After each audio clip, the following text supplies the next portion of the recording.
Hello and welcome to a new monthly series that I'm starting. We just spent over a year going through hermeneutics, the study of how to interpret the Bible, and I'm very excited to get back to doing this verse by verse, word by word, deep exegesis of biblical books. I've had a lot of fun doing Romans and Galatians and Revelation and Daniel, and so Hebrews is that's where we're at. Obviously, we're going to be looking at Hebrews, the book of Hebrews. And I'm approaching this, I think, with a little bit of caution because it's not a book that I feel like I'm super strong in. So as I've been reading through and preparing, I'm learning a lot. And I'm approaching the text very cautiously because I'm hoping that as I look at all the evidence and look at all the details and I really stop and slow down to read everything, that I'm going to learn some things. And I think we should be hopeful that when we're studying the Bible, that we are coming into new truths, and that of course is good and it's exciting for me. So, all right. So this is just going to be kind of an introduction to it because I think Hebrews is one of those, it's a really, really complex book of the Bible. And I think it helps us if we just kind of do everything we can to read the details within Hebrews to kind of figure out the sort of who, what, where, when, why, and how, and so what sort of questions. And that's what I hope to accomplish today, as best as we can, because I think some of these questions we don't really have good answers for. Others we have tentative answers, and others we can have some pretty good answers. So I can confidently say that nothing that I tell you today is out of left field or rare. I'm pretty much taking the standard scholarly views on all of these sort of background issues. When we get to reading Hebrews, things might change a little bit, but for now, like nothing's going to be surprising to those that have studied Hebrews themselves. So let's just kind of begin. Beginning when we are looking at the document, the epistle to the Hebrews, it's very easy to open up and read it and say, okay, this doesn't look like an epistle. It doesn't start by saying, here is the sender to so and so, grace and peace from God our Father and from the Lord Jesus Christ. It doesn't have what is called an epistolary introduction. Okay. It'll have an epistolary ending. It'll conclude like an epistle, like a letter, but it doesn't have a beginning. So, if it's not an epistle, what actually is it? And we also call it to the Hebrews, but there's actually an open question as to whether it was actually intended to be written to Hebrews because it doesn't claim that as its recipients. Now, there's a lot of tradition that will actually attribute it to the Hebrews. In fact, a lot of the manuscripts from the third and fourth century will actually say Paul, the letter to the Hebrews that are living in Rome or something like that.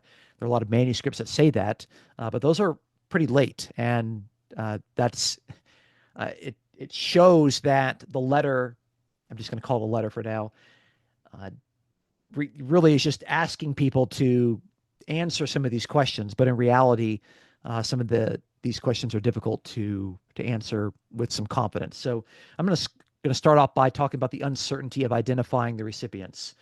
To whom is this written and from whom? Okay. The only geographical reference we have in the entire letter is at the very, very end where it says, those from Italy greet you. You may think, okay, well, it sounds like it is, we have people from Italy that's actually sending this. Italy, of course, is the country to where Rome is the city. Unfortunately, this hasn't settled the issue for many scholars because this could mean one of two things. Does those from Italy greet you refer to those who are with the author in Italy, as in they are in Italy and they are writing the letter to some people outside of Italy? Or does it refer to Italian citizens living elsewhere, like they have Roman citizenship, and they're living elsewhere, and they're actually greeting those who are in Italy? Okay, so Italy is related to it somehow. Either the recipients are in Italy, or the sender is with a bunch of people that are from Italy. We don't know. Okay. Now, I will just kind of put my cards on the table here. I do think that the standard phrase "those from Italy greet you" would most likely have been understood as that that the writer is writing to people that are actually in Italy. Okay, so it's greeting you. Those that are from Italy are greeting you. So I do think that this on the surface. Actually, sorry, I got that backwards. Sorry, I'm reading one. I'm looking at my notes the other way. I think that the most likely reading of all this is that the author is actually in Italy. He's in Italy, and he's writing this to somebody else. Okay, whether he's actually in Rome, that's a different question. But again, we're just going to kind of put this as kind of an open question mark. The point is, we really don't know because this phrase is ambiguous. Okay, now if you had to push me again, I do think probably 70-30, 70% of the chance is that the author is in Italy writing to people elsewhere. All right, to whom? Are the intended readers, are they Jews? Are they Jewish Christians? Are they Gentile Christians? Are they a mixed congregation of Christians, as in Jews and Gentiles? Okay. Throughout Christian history, there have been a variety of answers that have been given to this sort of question. Okay. Now, some people will just say, well, look at all the times that Hebrews quotes the Old Testament. That must prove that it is written to Hebrews. And to me, I actually don't think that that's very conclusive. In fact, the emphasis on the Old Testament scriptures is fairly inconclusive, as you can find similar emphases found in letters like Galatians and First Peter, which have a lot of quotations from the Old Testament, and they're very much interested in Jewish issues, but they're actually written to Gentile Christians. I think the suggestion that Gentiles in the first century would not be interested in quotes from the Old Testament, I don't find that very convincing at all, because I think most people that are going to be watching this would consider themselves to be Gentile Christians, and they're very much interested in the Old Testament. They're very much interested in Abraham and David and the promises and Adam. And, just because you're a Gentile doesn't mean you're not interested in the Old Testament. So I don't think the emphasis on the Old Testament proves that it's written to Hebrews. So again, that's a suggestion that's been made, but I don't find it very convincing. What about the emphasis on sacrifices and the priesthood? Does that tell us that it's probably written to Jews or Jewish Christians?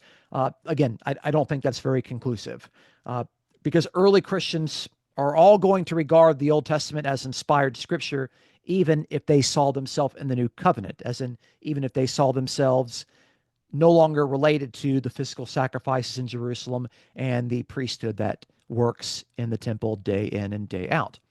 And I think actually all Christians, all the early Christians, really had to wrestle with the de-emphasis on the Levitical priest and the temple sacrifices, while also maintaining the value of the Old Testament scriptures. So I'm starting off by saying that we have a couple of pieces of evidence here that traditionally have been used to prove that Hebrews is written to Hebrew people, and it's led to the title Hebrews. But I don't think that this evidence actually is very conclusive. I don't think it actually proves anything one way or another, because it could be read in light of lots of other recipients. So where does that leave us? Okay. Well, what I actually notice throughout the letter of the Hebrews is that the author really, really, really wants to discourage desertion. The author is writing to get the original audience, the readers, to not abandon the faith. Okay. And I think that's really, really interesting, because there's also been a suggestion that these were Jewish Christians to whom the author was writing, and that they were formerly members of the synagogue. They were formerly in Judaism, and now they become Jewish Christians. And Hebrews is trying to keep them from leaving the church and going back to the synagogue. Okay. But when you look at the evidence, it doesn't actually seem like going back to the synagogue is the warning. It actually seems that the Christians are in danger of just falling away and giving up the faith completely. Okay. So look at some of the evidence that we actually have here that indicates the warnings that help us to potentially identify the recipients. In chapter 3, verse 12, the author says, "Take care, brethren, that there not be any one of you an evil, unbelieving heart that falls away from the living God. Okay, so the warning here is that they might stop believing and they would fall away from God. Now, Jewish Christians being tempted by the synagogue to abandon Christianity would technically not be falling away from the living God. They would still, if they go back to the synagogue, they would still have a relationship with Yahweh. Okay, they might be falling away from Christ, but the wording there in chapter 3, verse 12 doesn't suggest that they're Jewish Christians being tempted to give up their Christianity to go back to Judaism. That's not the way that the author seems to be writing. But Gentiles, on the other hand, who turn to the living God from idols, they actually did do that. Their deconversion would be a falling away from the living God. So you see how suggesting that the recipients are Gentiles that formerly were pagans actually makes better sense of some of the wording there toward the traditional interpretation that these are Jewish Christians that are being tempted to give up their Christianity and go back to the synagogue. It doesn't fit very well. It's not very natural. Okay? We all see that there are some instructions to the readers that seem to presuppose that there is a Gentile audience. Okay? And one of the best pieces of evidence is these first two verses in Hebrews chapter 6. Okay? So I want you to look at this kind of sixfold level of their introductory catechism and think about it. Think about whether this makes better sense for Jewish Christians or for Gentile Christians. Okay, therefore, leaving the elementary teachings about the Christ, let us press on to maturity, not laying again a foundation of repentance from dead works and faith towards God, instructions about washings and laying on of hands, the resurrection of the dead, and eternal judgment. Okay, so these are elementary teachings. These are the basic things. They need to leave these basic foundational things behind and move on to further, further mature things. Okay, but these are the basic things that they were taught as Christians. But four of those things, namely repentance from dead works, faith towards God, resurrection of the dead, and judgment, those are all brand new topics for Gentiles, but they are actually pretty standard teachings for Jews. Okay? Jews would not be repenting from dead works, but Gentiles would be doing that. Jews would not be coming into Christianity with faith towards God. They've always had that. They've always been in possession of faith towards the one true God. Gentiles, on the other hand, would be turning away from idols, dead works, dead idols, towards faith in the one true God. Jews, of course, are raised to believe in the resurrection of the dead. That's a very common Jewish teaching, whether you're a Pharisee or an Essene or a follower of John the Baptist, a follower of Jesus. That's resurrection of the dead is standard for Judaism and also the final judgment.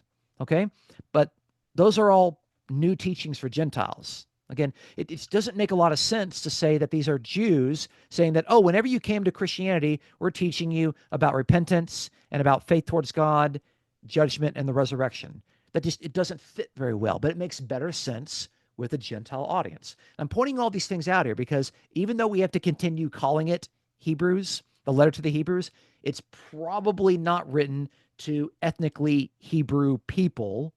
It's probably written to a mixed community, like most of the churches in the middle of the first century that have believing Jewish Christians and also believing Gentile Christians. Okay, so the title to the book is a little misleading. That's what I'm suggesting. And again, I'm just looking at the evidence itself and drawing conclusions. Which ethnicity of the audience makes better sense? Okay, now we can also read very carefully in Hebrews, and we can see what I think are three stages of development of this community. We can actually see the initial stage in which the community was formed, when they all came to faith, when they all came to Christ. We can see a second stage in which there was a conflict. There was a very, very deep conflict. And then we can see the current stage, which is current. By current, I mean at the time in which the author is writing. We're going to call that present day stage 3. Okay. And so when you read these passages, I'm going to try to make the argument that we can read them very carefully, is that they're not all happening at the same time. They're happening at different stages of this community's development. Okay. So the opening stage, of course, is just the conversion. And a very clear passage that talks about this is in chapter 2, verses 3 through 4. So the author says, how will we escape if we neglect so great a salvation?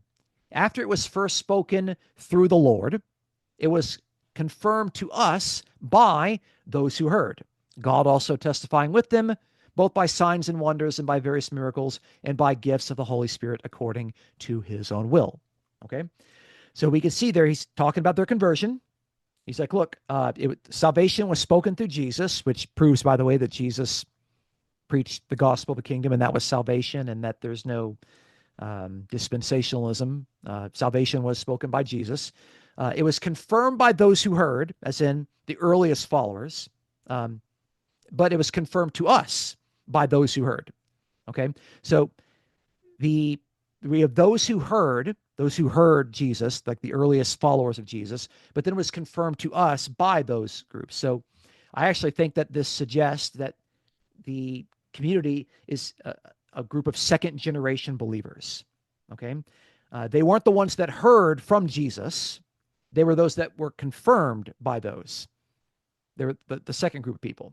Okay, and we can see that in their initial conversion experience. Hey, they had this experiential encounter with the Holy Spirit, signs, wonders, miracles, the gifts. I mean, like there was a demonstrable conviction that, hey, God is testifying with them, and they remember this, and the author is recalling this. Okay, so this is stage one. Stage one is their conversion. Clearly, they became Christians.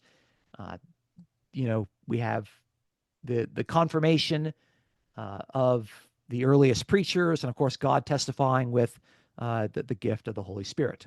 Okay, stage two seems to suggest that there was a different time, and you can see it's here in chapter 10, verse 32. It says, remember the former days. Okay, he seems to kind of be recalling something back in the past, but he's not talking about their initial conversion experience. Okay, it says after having been enlightened. Okay, now notice what happened here. You endured a great conflict of sufferings, partly by being made a public spectacle through reproaches and tribulations, and partly by becoming sharers with those who were so treated. You showed sympathy to the prisoners and accepted joyfully the seizure of your property, knowing that you have for yourselves a better possession and a lasting one. Okay. There's a lot to unpack in this. Okay. Because one of the things that we want to do is we want to try to figure out what is the problem in Hebrews? What is the problem with the community that brought the author to actually write this letter? And when you read the New Testament, there are lots of different documents that, okay, well, there's sin in the community, or there's new teachers that have come in that are teaching something different, or there's bad doctrine that needs to be corrected, or a variety of things. Okay, but we can get a lot just out of these three verses here. Okay, so we could see that there was a great deal of suffering. Part of it had to do with being made a public spectacle through reproaches and tribulations. Okay, so there was public shaming, there were tribulations, there was some sort of reproach. Okay, and also partially that they decided that, you know what, we're going to be sharers with those that are treated that way. So they came up in support of those that were shamed, suffered tribulation, and some people were thrown into prison because of this, and some people had their property confiscated. Okay, and it seems that when this happened, notice that they accepted joyfully the seizure of the property. They didn't pick up their weapons. They didn't take up their swords and respond violently to this. They just said, we have a better possession. We have a lasting one. We're citizens of God's kingdom. So you know what? You could take this from us, but it doesn't matter because you can't take away our hope. Okay. But there's a lot we can learn from that stage too. So again, I'm just kind of summarizing it here. There's hostility, there's rejection, there's shame, and there's confiscation of property. So that happened. But also we have those that actually stood up for them. And when you stand up when people are wronged, you're going to receive the same shame. You're going to receive the same sort of mockery. You're going to be ostracized just as they are by your family and your friends, maybe your workplace. Okay, so that seems to have happened sometime earlier in the community. It doesn't seem to be taking place in the present. And again, when I say in the present, I mean not 2025, but at the time in which the author is writing. Okay. But what we know is that in the past, the community, they endured these trials with fortitude and joy. Okay. They didn't give up the faith. They didn't abandon ship. They didn't, again, they didn't respond with violence. They endured. They were faithful. They showed perseverance. It's good. And they're being praised for that. Okay. Now we get to stage 3. What's going on in stage 3? Chapter 10. Let us hold fast the confession of our hope without wavering, for he who promises faithful. Let us consider how to stimulate one another to love and good deeds, not forsaking our own assembling together, as is the habit of some. That's a key issue right there. Okay. But we need to encourage one another all the more as you see the day drawing near. Okay. So now we're noticing that in the present, okay, some people have decided, you know what? I don't want to show up to church because we know that in the past, people have had their property confiscated. We know that people have been thrown into jail. And if I show up there, if people know that this is, we're meeting at, Joe Schmo's house for church, and people know that we're meeting there, then they might come and get me and they might throw me in prison. So some people, it's not everybody. It says very carefully here, some. It's the habit of some to do this. So some people, because of the persecution, the shame, and people, I don't think you understand. Shame is a huge tool to control behavior, both in the past and also in the present. We can see there that some people, they endured that shame, the public mockery, but for whatever reason, and again, we can speculate a lot, for whatever reason, some people have decided it's not worth the risk. It's no longer worth the risk. Okay. But what we don't see here, by the way, we don't see that there's continuing persecution in the present. We don't see that anymore. We also don't see that there are any doctrinal issues or false teachings that Hebrews has to correct. Okay, that it's kind of interesting because we have a lot of those sort of letters in the New Testament, but we don't have it in Hebrews. Okay, so again, we're trying to figure out what actually happened to the community so we could figure out why the author is writing this and why his letter, his sermon is put together in the way that it's put together. So it seems that the key issue is endurance, namely committing to continue in the faith. Okay, some people have decided it's not worth showing up anymore. How do we respond? Well, we need to all consider how to stimulate one another to love and good deeds. It's not just the responsibility of the pastor. It's the responsibility of everyone in the community to do this. And actually, in another passage, it says, you need to do this today as long as it's called today. So everyone in the community, every single day, needs to be encouraging and building one another up. It's actually a very, very practical book in that sense. Okay, so why are there dangers of abandoning the faith in Hebrews? Well, if we take all that evidence and we say, okay, can I look through Hebrews and can I find some other warnings that might suggest that these Christians are in danger of just giving up? They're just saying, I'm going to give up Christianity. Maybe they're Gentiles and they're going to go back to paganism. They're going to go back to worshiping the gods. They're going to worship Caesar and Zeus and Apollo and Asclepius, whatever it may be. What evidence do we have in Hebrews that actually makes this point? And actually, we have a lot. We have a lot. Like, I'm not even going to give you all the verses that are available, but I want you to kind of see the language that shows that the concern of the author is not Jewish Christians going back to the synagogue. It's Christians, no matter who they are, just giving up the faith and falling away. So chapter 2, verse 1, it says, so that we do not drift away from it. The language there, drifting away. Okay? Chapter 2, verse 3, how we must escape if we neglect so great a salvation. Neglecting it, not paying attention to it. Chapter 3, verse 12, take care, brethren, that there not be in any one of you an evil, unbelieving heart that falls away. Okay, so the warning there is that you would have an evil heart that no longer believes, resulting in falling away. 3 verse 13, so that none of you will be hardened by the deceitfulness of sin. That's the warning. You don't want sin that's tricky, that could deceive you into hardening your heart, leaving you to having an unbelieving heart. Okay, chapter 4, verse 1. Any one of you may seem to have come short of it, falling short, drifting away, neglecting. You see this language? 4 verse 11. So that no one will fall through following the same example of disobedience. He doesn't want this to happen. Notice the concern is disobedience, not being faithful, not being loyal, not obeying.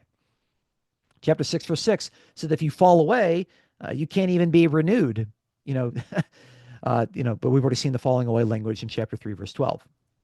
Here in chapter 10, if we go on sinning willfully after receiving the knowledge of the truth, there's no longer a remaining sacrifice for sins, but a terrifying expectation of judgment. Again, you can see it's abandoning the faith by going back to sin. Chapter 10, verse 39.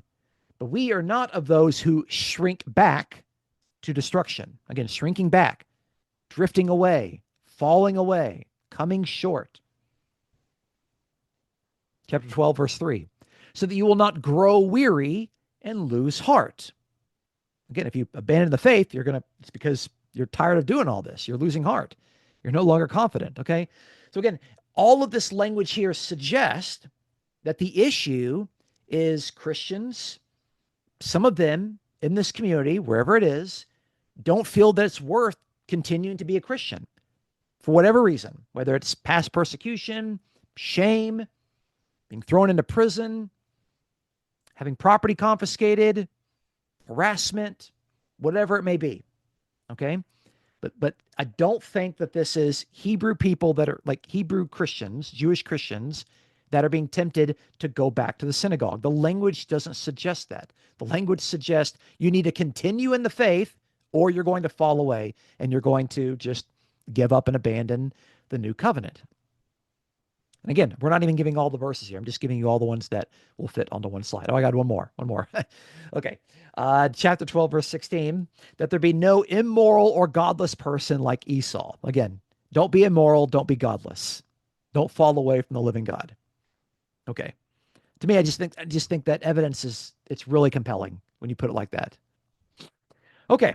So again, let's talk a little bit more about things that are just difficult for us to figure out. We've been able to narrow some things down, but, we're not out of the woods yet. Okay. We've talked a little bit about the recipients, but who's the author? Who's the author? Well, is Paul the author? Well, it doesn't claim to be written by Paul, but one of the interesting things that actually connects this to Paul in some way is this reference to Timothy. And this gets overlooked a lot. Like in a lot of teachings on Hebrews, this little piece of evidence gets overlooked, and we can get a lot from this. So in chapter 13, verse 23, the author says, take notice that our brother Timothy has been released, with whom, if he comes soon, I will see you. Okay? So we can understand from this passage that Timothy is someone that is well known to the author and to the recipients.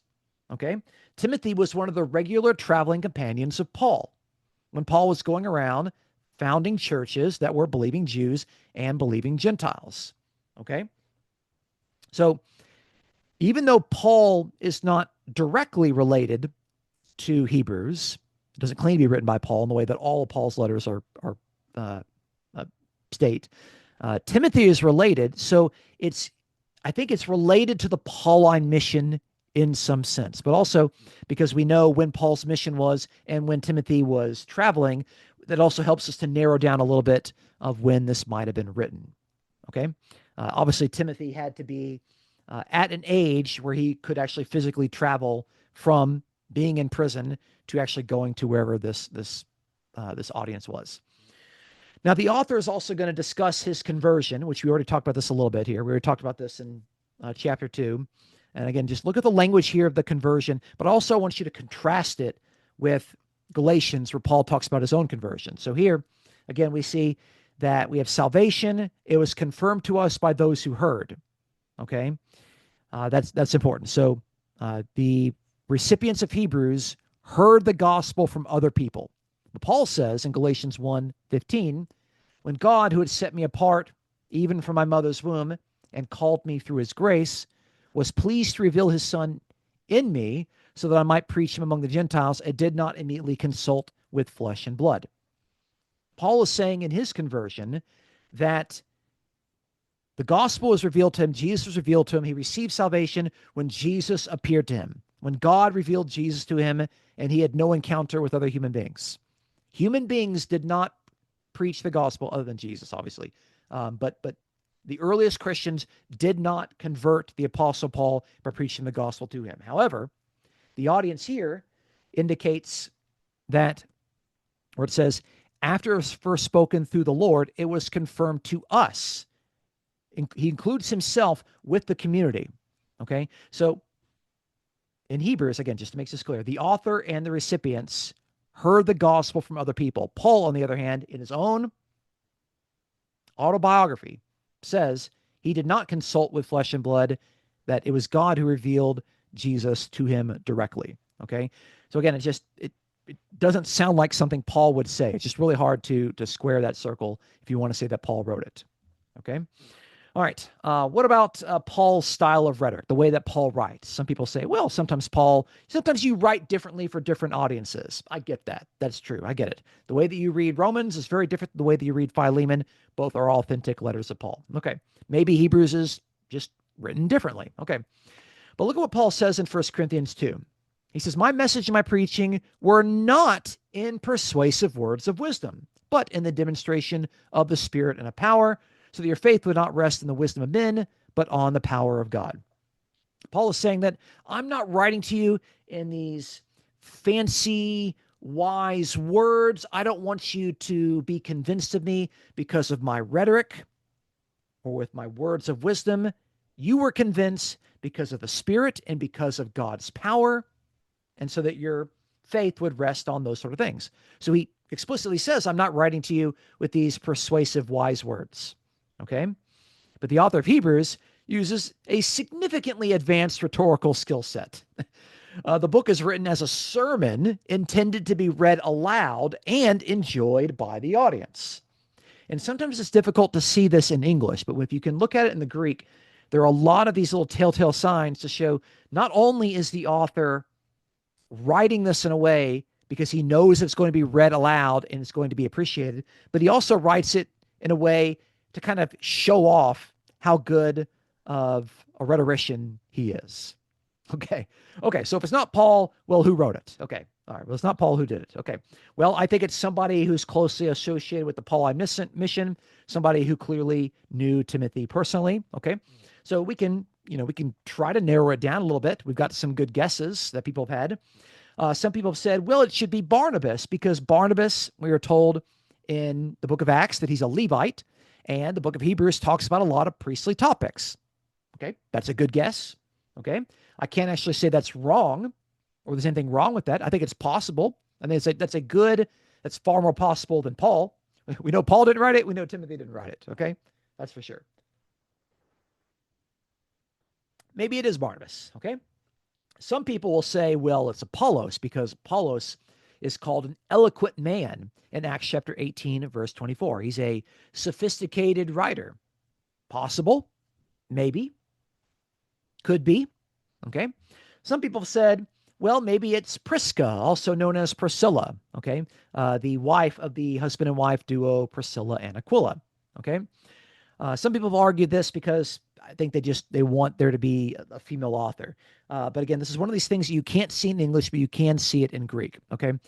Because participles in Greek, participles are verbs with kind of an ing in it, like running and walking and swimming and that sort of stuff. Okay.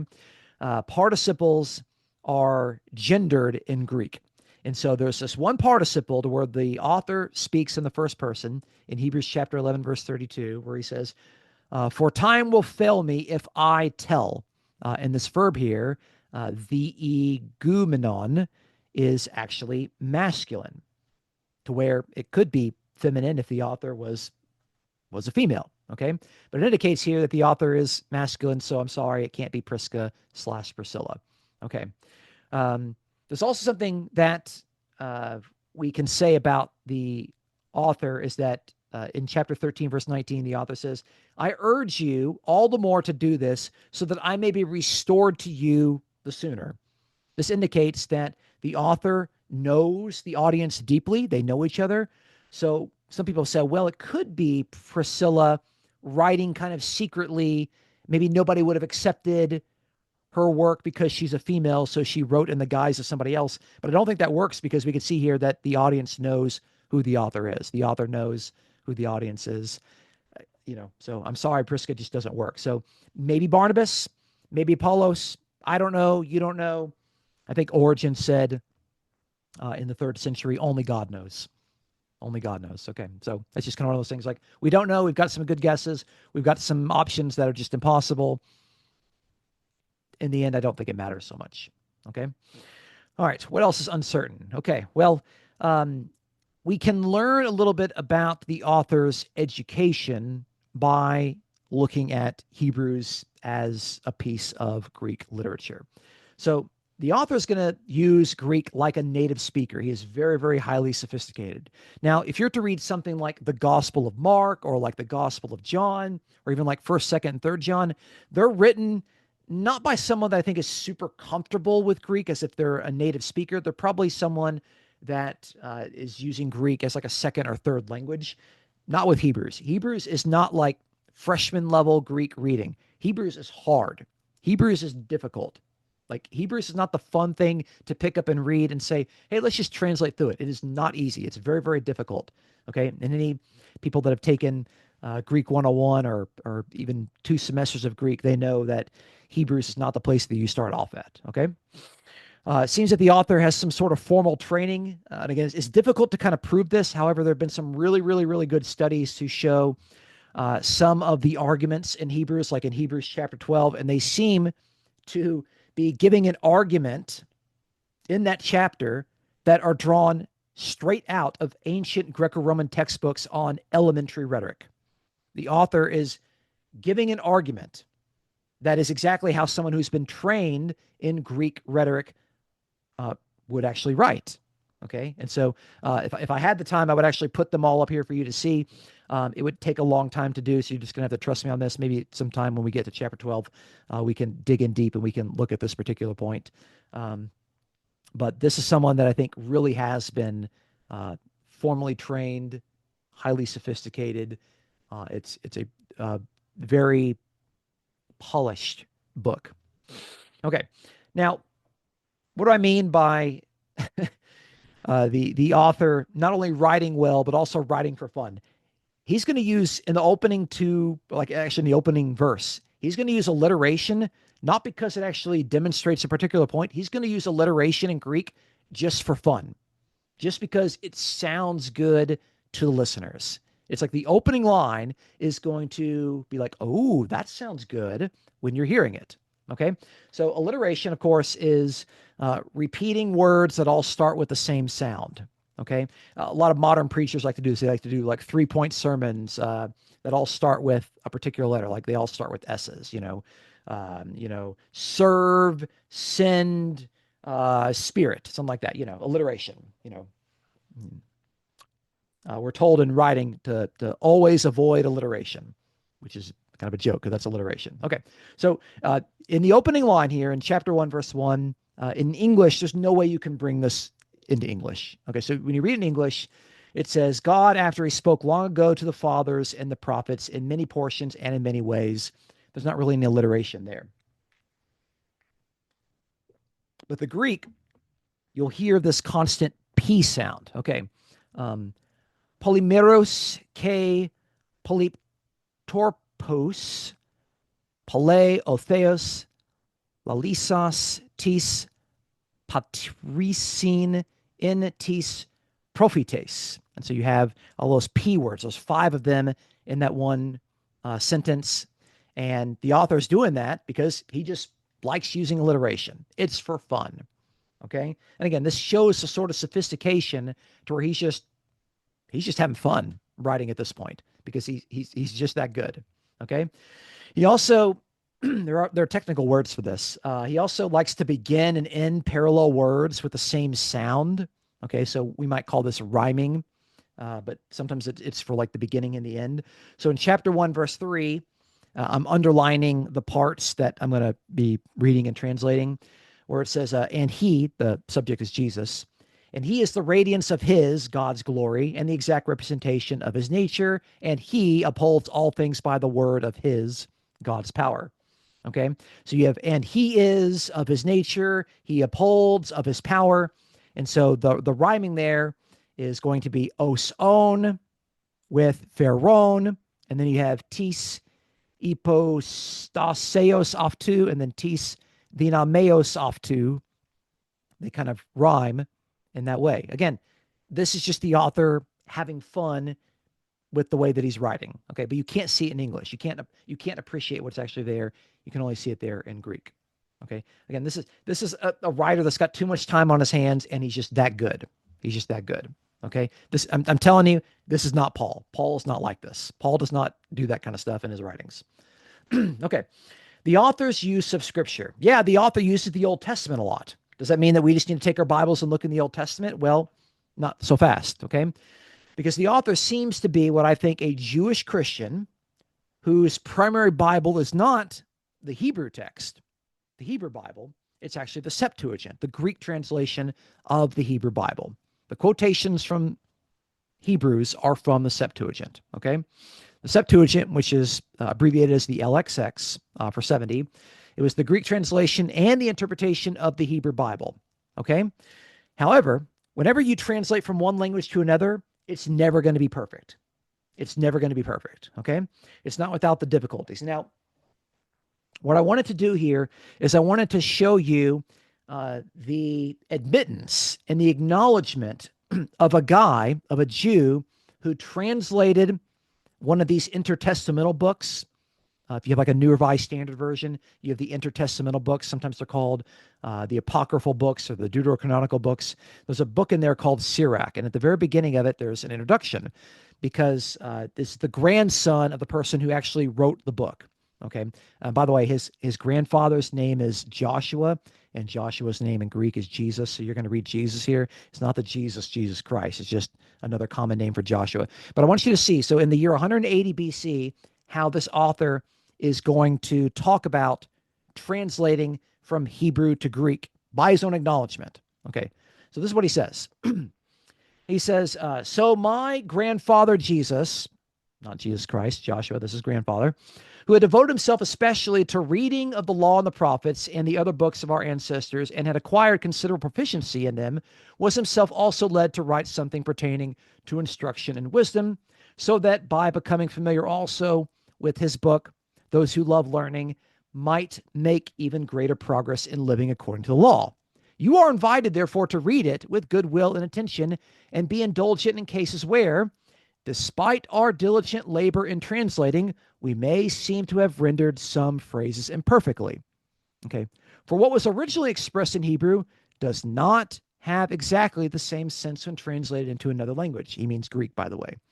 Not only this book, meaning Sirach, but even the law itself, the prophecies, and the rest of the books differ not a little when read in the original. You see what he's saying here? He's saying the Septuagint, that last line there is in reference to Septuagint. He's acknowledging that the Septuagint differs not in a little way. Okay? That's just the unfortunate part of going from Hebrew and Aramaic to Greek. Okay? So he's acknowledging this. 200 years before the book of Hebrews was written. Okay. And the reason why I'm pointing this out is that the author of Hebrews, and for whatever you want to do with this, okay, but he seems to see that the Greek text says something, and he's going to take the Greek text, and he's not really concerned with what the Hebrew text would have originally said. He's going to take what the Greek text says, even if the Greek text differs a tiny bit from the Hebrew. Okay. The author of Hebrews is aware of that, and he takes advantage of it, and he uses it for his own argument. Now, the problem, though, is that if we're reading Hebrews and we're trying to go back into the Old Testament to kind of like figure out the passages that we're looking at, we're going to find some differences, okay? So when we're going through this study, not today, but as we go through this Bible study, as we go through Hebrews, I'm going to be very intentional at pointing these things out and showing how it works so that people can see it, those that don't have the proficiency in languages, so they can actually see what the author is doing and why we're able to actually follow his line of argument, even if in the Old Testament we go back and we look and we say, I don't quite understand that. Why is he making this jump, this leap here? Okay. So again, the point of me bringing this to your attention is to show that in the ancient world, Jews were well aware that the Septuagint was not a perfect translation. It's not the fault of the translators. It's just anytime you go from one language to another language, it's not going to be perfect. It's not going to be perfect. And he, the grandson here, translating his grandfather's work from Hebrew to Greek, acknowledges this the same. He says, I might have done it imperfectly. That's just part of it. Okay. So the author attempts to find in the Old Testament passages or text that foreshadow Jesus, that foreshadow Jesus' ministry, foreshadow his death, and foreshadow his resurrection. Okay. Passages that you might go back and read in the Old Testament and you might say, that doesn't sound like Jesus. It just sounds like Melchizedek, this strange figure that just kind of shows up in Genesis. He starts talking to Abraham, and the original readers of Genesis said, we're not thinking about Jesus at that time. Okay. So the author of Hebrews is going to look at these things and say, okay, that's foreshadowing Jesus. Well, how does he do this? Well, he's going to use typology. Okay. To make sure that we're clear on this, typology. Okay. The first reference is called the prototype. Okay. The second reference is called the antitype. The antitype is the type that brings fulfillment to the prototype. Okay. Typically, though, typology begins with the second one, the antitype, and draws inspiration from the prototype. It doesn't start with the prototype and says, okay, this predicts another one. Okay. It starts backwards and looks in the past. It doesn't start in the past and look forward. Okay. That's how biblical typology seems to function. Okay, there's a lot of that in the letter to the Hebrews. So here's one example that I think is just kind of really easy to see. This is the typology between Moses and Jesus. Okay, so he was faithful to him who appointed him. That's he, Jesus, was faithful to God who appointed him, as Moses also was in all his house. Okay, Moses was faithful to God who appointed him. For he has been counted worthy of more glory than Moses, Jesus, by just so much as the builder of the house has more honor than the house. For every house is built by someone, but the builder of all things is God. Okay. Moses was faithful inside all of his house as a servant for a testimony of those things which are spoken later, but Christ was faithful as a son over his house. Okay. Now, notice here, by the way, that the author's not saying anything bad about Moses. Moses isn't bad. He's not terrible. He's not irrelevant. Good things about him. He was faithful. He was faithful to God. He was faithful in his house. He functioned as a servant. Okay. But you know who's better than a servant in the ancient family? A son. An actual son who's born to a father is obviously going to have more rights and privileges than a hired servant. Okay. All right. So notice, by the way, you have God and Moses, and you have God and the Son. God, by definition, has to be the Father alone. Okay, so here it's kind of saying, okay, well, the faithfulness of Moses is foreshadowing the faithfulness of Jesus. Huge argument here, by the way. Jesus was faithful to God. That's good. He's a good biblical Unitarian. This author of Hebrews. Okay, the author is also going to use typology to talk about the new covenant and how that was foreshadowed by the Levitical priesthood. And also it's going to draw on the Exodus and the wilderness experience, Joshua wandering through the wilderness, and Psalm 95, a psalm that might seem to be completely irrelevant if you're just reading it in Psalms, but then you see it being quoted in Hebrews chapter 3 and chapter 4, and you're like, oh, wow, that's a really, really good use of Scripture. Okay, so a lot of typology that's going on here. Again, that's just a really common way in which the author is using the Old Testament. Okay, so the Old Testament also is going to offer a lot of moral examples that the author thinks are still practical today. We've already alluded to not becoming an unbelieving and a godless person like Esau. Okay, Esau is kind of becoming an example for the author. So there's a lot of those examples that we're going to find. Okay, the author, we can learn a little bit more about him and his own experiences in the Greco-Roman world. Okay, so one of the things that he seems to use to describe Jesus is a really common maxim that was used by Greek and Roman writers, Greek and Latin writers in the first century and a few centuries before, which is that you learn through suffering or experience. Okay? You learn through suffering and experience. And actually, the verb for learning in Greek, mathen, is actually, it rhymes with the verb for suffering, pathen. Okay, so mathen and pathen. Okay, and so the author is going to draw on this, and he's going to say in Hebrews chapter 5, verse 8, although he was a son, he learned obedience from the things which he suffered. Notice, he learned by suffering. He learned by suffering. Okay, but this sort of maxim that, hey, everyone knows and understands that the best way to learn is by suffering or experiencing something, that appeared in all of these writers. In Aeschylus, Sophocles, Herodotus, Aesop, the person that wrote Aesop's fables, and several times in Philo, who, of course, is also a first century Greek-speaking writer that's very sophisticated. So again, you're seeing this here in Hebrews chapter 5, verse 8, but when you put it in the context of the ancient Greco-Roman world, you can see, oh, the author is portraying Jesus as also someone who is learning through suffering and experiencing, just like everyone else is saying.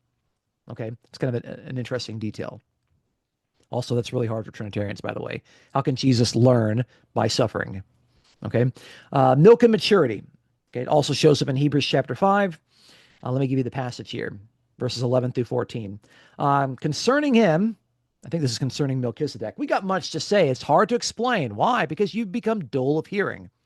Notice the hearing. He assumes that this is going to be read aloud and you're going to be listening to it. For though by this time you ought to be teachers, you have need again for someone to teach you the elementary principles of the oracles of God. And you have come to need milk and not solid food. For everyone who partakes only of milk is not accustomed to the word of righteousness, for he is an infant. But solid food is for the mature. Okay, so the sort of like the milk and the maturity, the mature and the immature.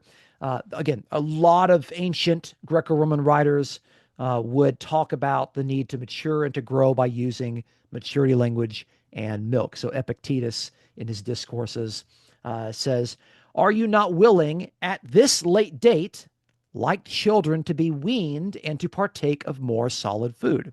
He's saying you should be by this time, by this late date, you should be eating the solid food. You should not be children. Okay. So again, Hebrews is showing that he has been influenced by this sort of rhetoric that's common in the Greco-Roman world. We don't see this in Paul, but we see it in Hebrews. All right. We can also see that Jesus is being portrayed as a hero like philosophical heroes. Look at this interesting passage here and the parallel that gets used for actually Socrates. Okay, so in chapter 2, verse 14, I like this, by the way. Therefore, since the children share in flesh and blood, he himself, that's Jesus, likewise also partook of the same. Why? That through death he might render powerless him who had the power of death, that is, the devil, and might free, remember that, he might free those who the fear of death were subject to slavery all their lives. Okay, so Seneca, who's a first century senator who wrote a lot of epistles, he writes about Socrates. And he says, Socrates in prison declined to flee when certain persons gave him opportunity in order to free humankind from the fear of two most grievous things, death and imprisonment. So what did Jesus do? He freed the people who had the fear of death and were subject to imprisonment because they needed to be freed and they were slaves. Okay. So this is the sort of thing that was being said about these great philosophical heroes. And the author of Hebrews says, actually, Jesus did that by contending with the devil. Again, if you don't have that context, you just read over this passage and it doesn't mean anything to you. But the author is showing that, you know what, he's very educated, got a very skilled background and upbringing, and he's just kind of showing it off here. It tells us about who this is. Okay. All right. Getting down to the last couple of slides. We're almost at an hour at this point, 54 minutes. We do have some clues to help us to date Hebrews. Okay. And I'm actually going on record now that I'm actually changing my mind from what I've actually said in videos that are on the internet 10 years ago. Okay. I have found new evidence and I'm happy to admit that I was wrong. And I'm now moving in a different direction. Okay. So what are the clues that we actually have to help us date Hebrews? Okay. Well, we know that the first time that Hebrews is actually quoted is actually in AD 96 when a guy named Clement of Alexandria, wow, I actually made that wrong. Sorry. That's Clement of Rome. That's not Clement of Alexandria. Clement of Alexandria is someone else. Okay. This is Clement of Rome. My mistake. Okay.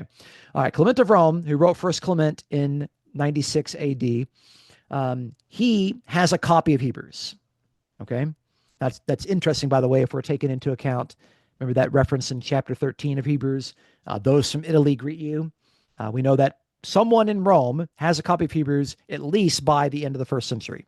He has it, he quotes it, he's influenced by it. So we know that's the latest in which it was written. Okay. We also know that Timothy's alive, he's able to travel. So it has to have been written before Timothy was too old to perform any missionary work. Okay. We know that Timothy was moving around with Paul in the 50s and in the early 60s. We know that. Okay. But we also have this reference here that seems to indicate that the sacrifices in Jerusalem are ongoing. Okay. In chapter 10, verse 1, it says, "For the law, since it has only a shadow of the good things to come and not the very form of things, can never, by the same sacrifices which they offer continually year by year, make perfect those who draw near." Okay, so he's saying, look, they in Jerusalem, they are continually offering sacrifices year by year. Verse 3. But in those sacrifices, there is a reminder of sins year by year. He's talking about the Jerusalem temple as if it's still standing. It's still there. Okay. Now, I know some people have tried to get around this and they say, well, there are some Jews in the second and the third century. Actually, well, at the end of the first century, you have Josephus, and in the beginning of the third century, you have the Mishnah that will talk about how the temple is still ongoing, but not literally. Okay. But those are Jews that have a vested interest in that sort of stuff here. Okay. So, of course, they're going to say that. I think the best reading of Hebrews chapter 10, verses 1 through 3, is that the temple is still standing and the sacrifices are still going. So, this is before 70 AD. Okay. So, to me, I'm thinking, okay, we got Timothy's still alive. He's still able to travel before 70 AD. They're second generation Christians. And if Hebrews was written to Rome, that's a big if, if it was written to people in Italy, then this particular passage actually indicates that Peter and Paul had yet to be martyred. You all probably know that history tells us that Peter and Paul were martyred in Rome, probably around the year 64, okay, mid 60s. But in chapter 12, verse 4, it says, "You have not resisted to the point of shedding blood in your striving against sin." Okay. Nobody's died. Nobody's been martyred in their community. Now, this only works if it's written to Rome. Even if it's writing to Italy, that's not necessarily writing to Rome. So this is a big if. Draw a big circle around that if. Okay. So it's possible. Okay. I don't think it's definitive proof. So again, for me, I'm thinking, okay, if the end point can't be after 70 AD, okay, and it can't be, to the point to where Timothy is unable to continue to function as a traveling missionary, I think it's probably somewhere in the late 50s or maybe the early 60s AD. Okay, which makes it basically later than Paul's letters, I think.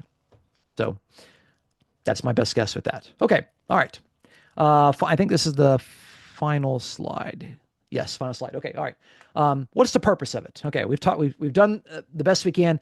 What's the purpose? After everything we've looked at, after trying to look at the audience and the time and the author and his skill set and what he's trying to do and what he's trying to see and what he's trying to avoid, what is he actually trying to do? What is he trying to accomplish? Why was Hebrews written? What's the point? Okay. We've got a variety of passages that I really think make this point clear. And I think that the author is trying to encourage the readers to endure, to persevere, to be steadfast, to be faithful. Okay? Chapter 3, verse 6, "Christ was faithful to the Son over his house, whose house we are, if we hold fast our confidence and our boast of our hope firm until the end." You got to continue in your faith. Okay? Chapter 3, verse 14, "For we have become partakers of Christ if we hold fast the beginning of our assurance firm until the end." There's a big if there. You got to hold it fast. You got to remain faithful. Chapter 4, verse 11, "Therefore, Let us be diligent to enter that rest, so that no one will fall through following the same example of disobedience. Don't be disobedience. Let's be diligent to enter that rest. We aren't there yet. Verses 14 through 16. Let us hold fast our confession. Therefore, let us draw near with confidence to the throne of grace. Let us do this. Let us hold fast. Let us draw near. Let us continue moving forward. Chapter 6, verse 11. We desire that each one of you show the same diligence. Why? So as to realize the full assurance of hope. When? Until the end. Why? So that you will not be sluggish, but you will be imitators of those who, through faith and patience, inherit the promises. Okay? We got to be patient. We got to have faith. We got to have diligence. We got to maintain our faithfulness to the end. Chapter 10, verses 22 to 23. Let us draw near. Let us hold fast the confession of our hope without wavering. And again, the last verse, and again, this is not exhaustive. I mean, there's like 2 or 3 other slides of verses we could look at that really make this point. This is at the very, very end. We are seeking the city which is to come. They could take away our property. They could take away our pride. They could take away our honor. They could take us all into prison. They can't take away our inheritance. They can't take away the kingdom of God. We are seeking the city which is to come. So I think there are some things about Hebrews that we can know, some things of Hebrews that we can't know. We can make some educated guesses. And I'm trying to be very, very careful with those things. But I think what we can know is that the book is written to get people to be faithful, to endure, to persevere, and to be steadfast, because the author does not want them falling away from the faith. That's my story, and I'm sticking to it. So, all right. Thanks for watching. Take care, and I will see you all next month.